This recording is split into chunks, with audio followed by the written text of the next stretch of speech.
Hello, everybody, and good day to you all. Today, I am talking about Superman and Lois, season number 4, episode number 1 to episode number 5. Now, this is the last season of the series. Sad. I really do enjoy this show. I think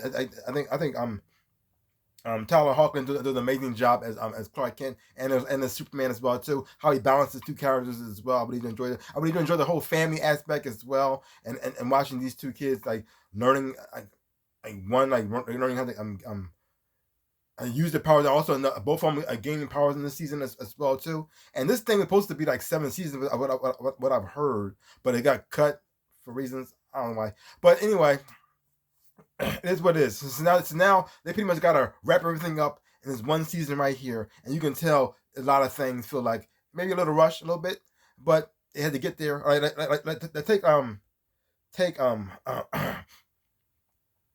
take Jonathan Kent.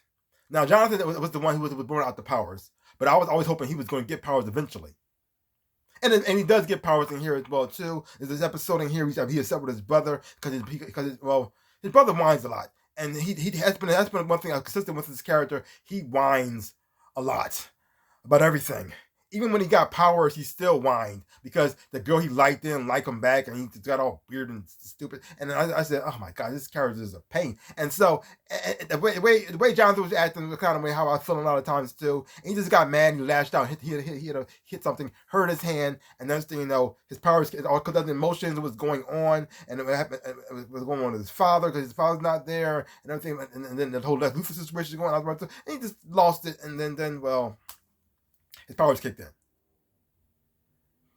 Now, I'm happy that he got his powers. Great for that. But at the same time, I want him to have powers more like Con-El from the comic books, because he is Jonathan, and Jordan doesn't really exist in the comic books.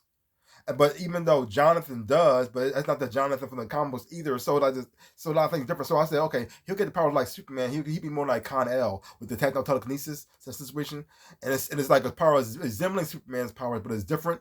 But whatever. He got the powers of Superman. That's all cool and well too. And watching him using his powers and abilities as well too is very interesting as well. The acting in the show is great, and I really do like I said, I love the family dynamic between them as well. And watching these two boys do different dynamics with their powers and abilities as well, and then also how that affects certain decisions as well, because you have the whole thing with Lois, and Lex Luthor is back in their lives now, and he's trying to get revenge on a story that Lois made, that framed him for a crime he didn't commit. Now, the thing is though, Lex Luthor has been guilty of a lot of different other things. He probably killed a lot of other people before and got away with it, but this time she actually was wrong, and he got him into jail for it, and he's mad about that. And also the relationship he has with his daughter as well too, and so now he's out of prison. Now he want to get revenge against Lois and her whole entire family. He also found out that Superman and Clark are the same person, which is really messed up. So, and then he made her make a decision between choosing her two sons. And the decision that she made at the time does make sense. I mean, it's messed up, but it makes sense. She chose Jonathan over Jordan because Jordan has powers of Superman and Jonathan did not. And so she said, "Who's the most vulnerable?" Well, I'm going to choose the one who's the most vulnerable, and I'll protect him because he won't defend himself against Lex. But Jordan, even though he may not be fully capable of Superman, but he can still hold his own. So so that caused some more prime family drama as well too, as well, which is really messed up as well. Now, some characters so far got a little sidetracked, like John Henry Irons and Natalie. They barely show them that much at all in here until they finally do. But then when he played much of a big role in this series so far. And also like the other side characters here, like Lana and her family, and the whole thing with Kyle Cushing and his girlfriend Chrissy, even though they're interesting, fun little stories there and there, but Chrissy, I don't really care about them too much because what's going on between the Superman family is so big that everything else kind of gets drowned out, and when they try to force it in there, it doesn't really hold up.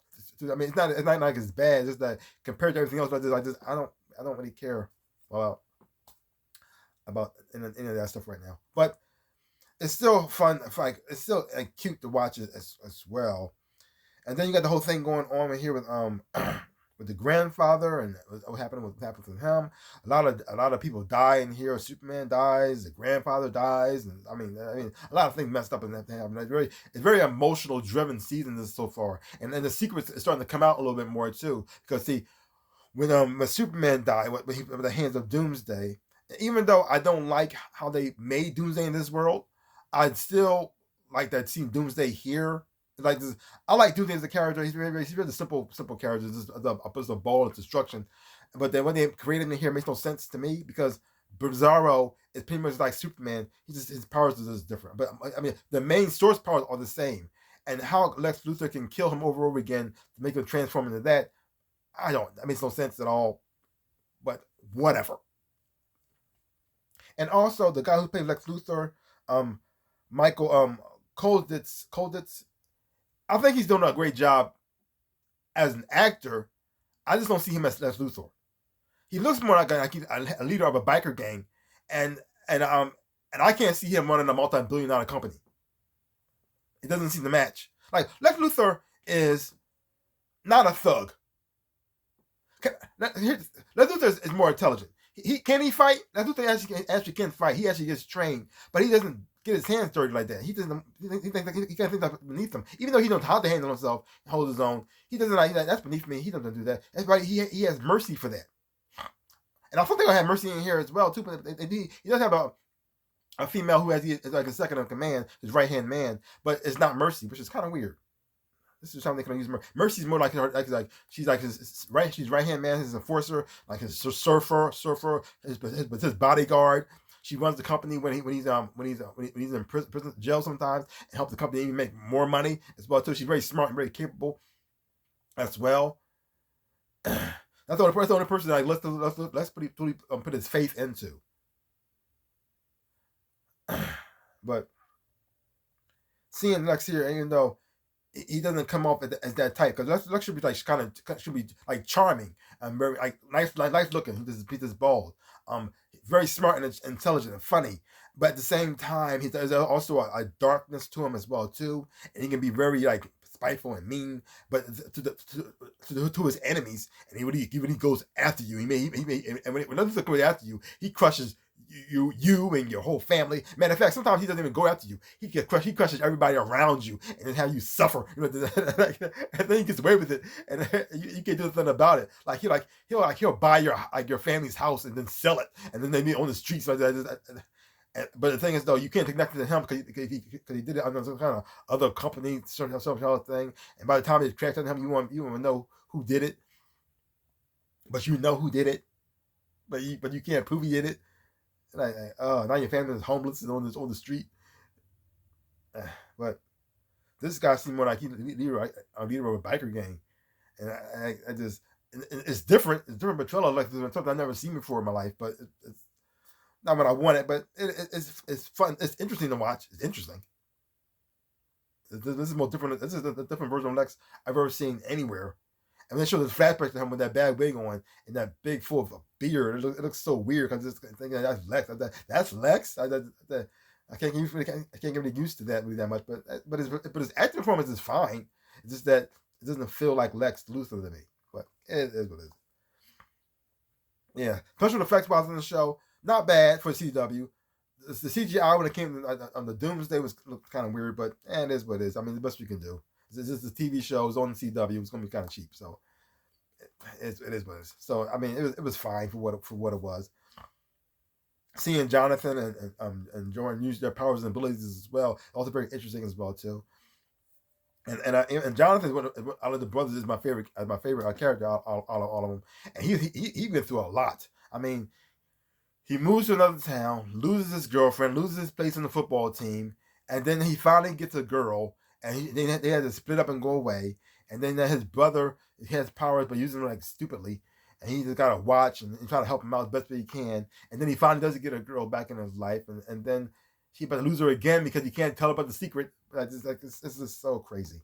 It's so insane. But overall, these 5 episodes are actually I thought quite really well. Very emotional driven episode. The last episode, they showed Lex Luthor's daughter, getting to know her and where she was at this whole entire time. And also the different approach they try to do to pretty much stop Lex from doing what he's doing, and It didn't quite work on Lex, but it did work on the Doomsday Monster, because the Doomsday Monster is actually just Clark from another world. And so they pretty much did like an anime thing. They talk through Jinsu situation. A little cheesy, but I actually still didn't enjoy it. But it was very sweet and very touching as well. So even though something feels a little rushed a little at times, and some things can be a little bit cheesy, and some storylines I don't really care about too much. But overall, this show does have a lot of heart, because it's the whole family aspect between the Kents. It's what really brings the show together, and just watching them grow and all the things they go through, and how they face those things. Because you got Clark, even though he did die, he's back now, but he got the heart of his father-in-law. Even though he did inject himself with that special kryptonite stuff to make him heart stronger, but he's still a human, a 65-year-old man, his heart. And so he has his powers and abilities, but at the same time, there's limitation to it, because he's pushing it with an old heart. Now, I don't understand how they can destroy Superman's heart, because everything about him is like pretty much indestructible.